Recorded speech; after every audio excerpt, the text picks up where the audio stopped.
சென்னையில் புதிய தமிழகம் கட்சி சார்பில் நடைபெற்ற அனைத்து கட்சி கூட்டத்தில் சீமான், வேல்முருகன் உட்பட பல முக்கிய கட்சி தலைவர்கள் கலந்து கொண்டனர். கர்நாடக அரசின் மேகதாது அணை கட்டும் முடிவிற்கு எதிராக புதிய தமிழகம் கட்சி முன்னெடுப்பில் அனைத்து கட்சி ஆலோசனை கூட்டம் நடைபெற்றது.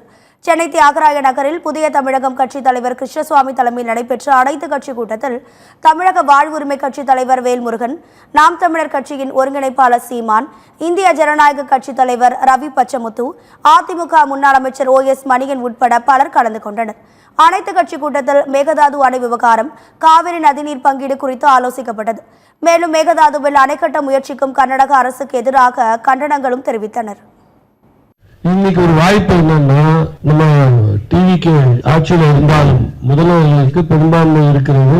அப்படி ஒரு குறிப்பிட்ட சீட்டு குறையும் நேரத்தில் இங்க இருக்கக்கூடிய அனைத்து கட்சிகளும் சேர்ந்து அவருக்கு ஆட்சி சப்போர்ட் பண்ணுவாங்க. காங்கிரஸ் விட்டு கூட வெளியில வரலாம், வந்து இந்த பிரச்சனையை மக்களுக்காக செய்யணும். இது தமிழ்நாட்டுடைய வாழ்வுரிமை சிக்கல்.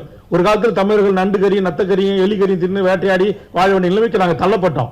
இந்த உயிர் வாழ்வதற்கே மிக பிரச்சனையான சிக்கலாகிவிடும். அதனால மாண்புமிகு முதலமைச்சர் நீங்க மற்ற பிரச்சனைக்கு வாய் திறக்கலாலும் பரவாயில்ல, இது எங்க மக்களுடைய 8 கோடி மக்களுடைய உரிமை பிரச்சனை, உயிர் பிரச்சனை, உயிராடி பிரச்சனை. இந்த பிரச்சனையில் நடிகர் விஜய் அவர்கள் வாய் திறங்கள் என்பதுதான் எங்களுடைய வேண்டுகோள். சொல்லப்பட்டிருக்கிற கருத்துக்கள், இங்கே நிறைவேற்றப்பட்டிருக்கிற தீர்மானங்கள் அனைத்துமே இங்கே வராதவர்கள் தெரிந்து கொள்வார்கள், புரிந்து கொள்வார்கள், அறிந்து கொள்வார்கள்.